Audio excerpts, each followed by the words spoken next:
Then who was flickering the lights? Nosferatu! Hey, welcome back to ScreenCrush. I'm Ryan Airy. So Nosferatu was one of our most anticipated films of the year, and man, it did not disappoint. But I'm not going to lie to you guys, it's a weird movie. So if you left the theater like, what the hell did I just watch, then this video is for you. So we're going to break down the film's background, the reoccurring themes and motifs, and what the ending shot even means. So let's journey into this film just like Thomas journeys to the Count's castle. Let's start with some quick background on the movie. Robert Eggers' Nosferatu is a retelling of the 1922 German silent film of the same name. And the original Nosferatu was racked with controversy, mainly because it is very clearly an adaptation of Bram Stoker's Dracula with minor tweaks. Instead of Count Dracula, there's Count Orlock. Instead of London, it's Wisburg. Instead of Jonathan, it's Thomas. But many of the story beats are exactly the same. So if you were watching this and thought, hey, that's clearly Dracula, why are they calling him Orlock? Well, now you know why. Also, side note, it's honestly amazing that we have the original Nosferatu at all. Bram Stoker's estate sued the creator of the film, and a court ordered him to destroy all the copies. The digitized version we have now is from an illicit copy. So apart from the controversy, Nosferatu is known for showcasing a style of film called German expressionism. What's that? Well, German expressionism was a Weimar Republic era film movement that took a highly stylized approach to shot design. It was inspired by the art movement of the same name. Expressionism focused on feeling over realism, as displayed in Edvard Munch's The Scream. Cinematically, expressionism featured distorted visuals such as uneven, crooked, or unrealistic sets and exaggerated shadows. Eggers' Nosferatu takes stylistic cues from its predecessor without fully diving into expressionism territory. We perceive impossible angles in the street shots, but upon closer inspection, the sets aren't exactly curved or distorted. Eggers just used masterful framing to trick our eyes. He's inspired by expressionism, but he's careful to never turn his Nosferatu into an expressionist film. Instead, in an interview with the New York Times, Eggers said that his film is romanticism, not expressionism. Now, romanticism was a philosophical movement in the 1800s that focused on nature, collectivization, and idealized the past. This philosophy is perfectly exemplified by Willem Dafoe's character, Professor von Franz. Now, Eggers' Nosferatu is also visually inspired by romanticism, believe it or not. Romanticism art uses light to highlight one individual, similar to many of Eggers' shots in the film. Now, when romanticism art wasn't focused on people, it focused on wide landscapes to highlight the power of nature. Eggers also does this, specifically in the shots of Jonathan trekking through Transylvania. Thematically, Eggers also diverges from his predecessor by placing Ellen in the center of the story. In the original film, Thomas is the protagonist. Ellen still saves the day, but the film isn't focused on her. In this version, Eggers makes it clear in the very first scene that Ellen is our window into this story. Come to me, hear my call.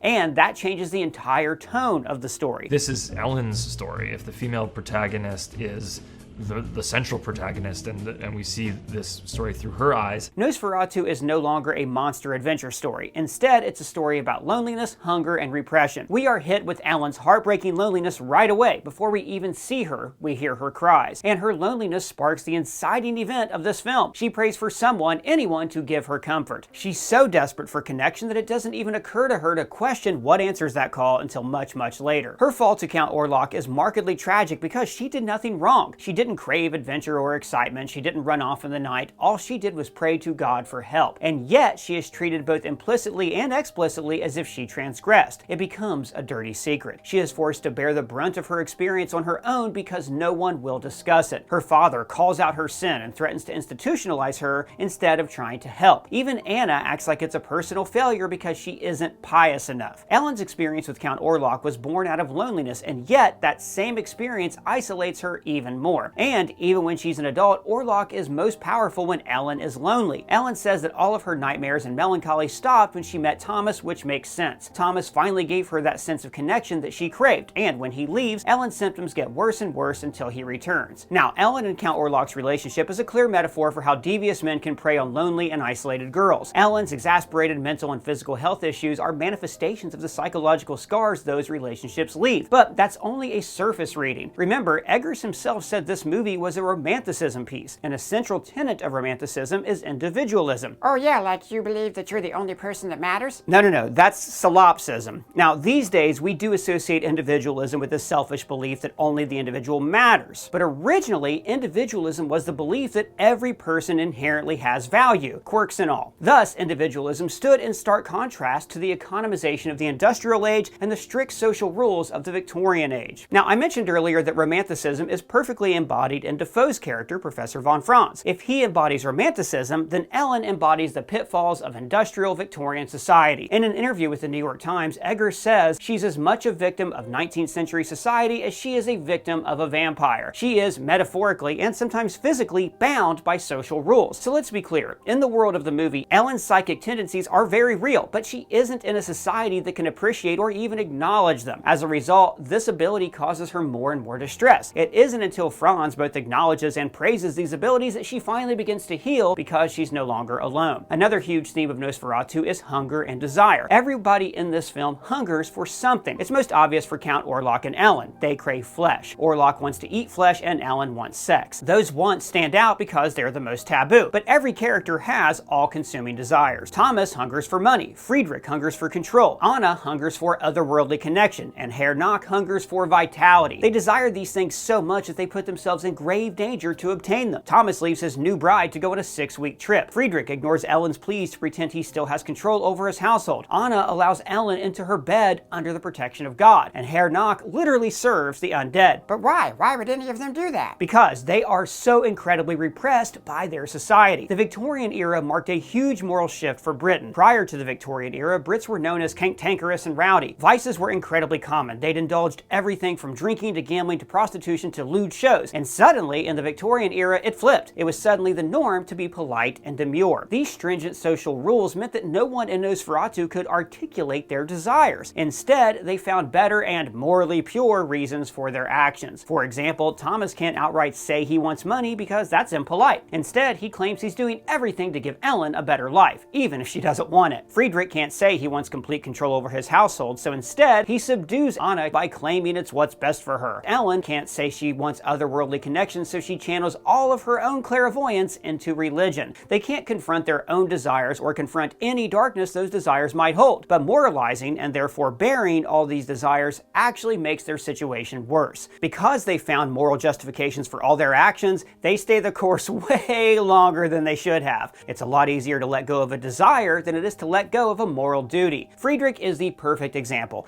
Ellen literally begs him to listen to her and tells him point blank that his whole family will die if he doesn't. But Friedrich needs control. Ellen's psychic abilities are inherently unscientific, so she is out of his control and, in his mind, even beyond the control of scientific law. He feels an intense moral responsibility to keep control of his household because he believes that will save everybody. His desire has become a moral duty. There's no way to say for sure, but if he hadn't moralized his desire for control, maybe he could have admitted there was no way to have control in this situation. Maybe he could listen to Ellen. Instead, his actions contribute to his family's death. Friedrich highlights the biggest issues with the vilification of desire in this story. They think they're eliminating these desires, but really, they're just pushing them into the shadows where they darken and spread. Like, they literally spread. Now, there is one single character who can healthily acknowledge desires and the inherent darkness of human nature, and that is our romanticism king, Professor von Franz. Franz's ethos is best summed up in this quote: "If we are to tame darkness, we must first face that it exists." He refuses to ignore key aspects of nature just to go along with the social norms, and that makes him uniquely prepared to fight Orlock and help Ellen. And it seems like Franz is the first doctor who actually wants to find the root cause of Ellen's ailment rather than just suppress her symptoms. Thomas says that she went to a doctor before, but he instructed her to never talk about it. Dr. Sievers and Friedrich literally subdue her with ropes and chloroform, and in doing so, they treat her more like a problem than an actual person. Her behavior is frustrating to those around her, so her behavior must be stopped, but they ignore what's actually causing her distress. As I mentioned earlier, Ellen is strikingly lonely, and this is in part because of how her condition is treated. She is directly told to keep this part of her locked up and hidden away, an entire part of her lived experience that can never see the light of day, and that is incredibly isolating. But Franz is a romanticist. He values individualism, even when people are not perfect. He's the first person who doesn't subdue her.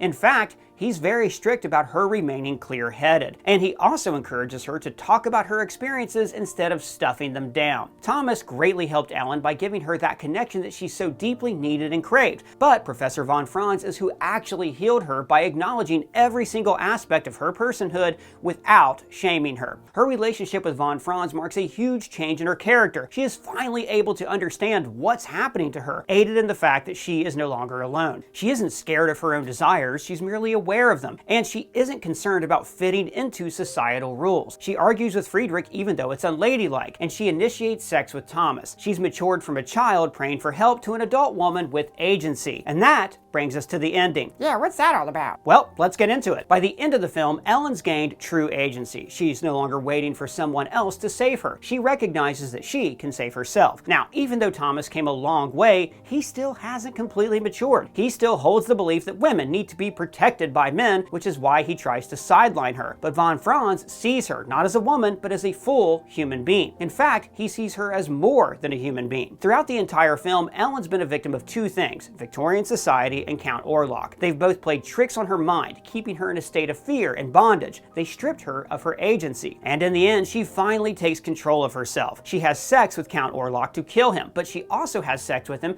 because of her own desire. In an interview with USA Today, Lily Rose Depp said Ellen's doing a good deed and she's breaking the curse, but she's also indulging a dark desire that she has. She is reclaiming her sensuality and sexuality from Victorian societal norms. And she clearly gains control over Count Orlock for the first time in her life. And what we find most interesting is that she defeats him by manipulating his desire. He can't resist staying for another drink, even though he knows that sunlight will kill him. He weaponized her desire for connection against her when she was a teenager, but now the tables have turned. The ending shot is a reference to the death in a maiden trope. Now, it was originally developed during the Renaissance and then revived in the Romanticism period by Hans Boldung. It's known for its striking beauty as well as its erotic undertones. And even though the ending shot is repulsive, it's purposefully beautiful. Eggers said to the New York Times, "There's death in that shot, and there's lilacs and sunbeams, and it's beautiful. And this strange beauty highlights the bittersweet nature of Ellen's fate." On a human level, her ending is tragic. Even though she is the hero of the story, she sacrificed herself to kill the man who haunted her for years. But I think it's important to remember that Ellen is not just human. Von Franz specifically says that she would be seen as otherworldly in any other era, and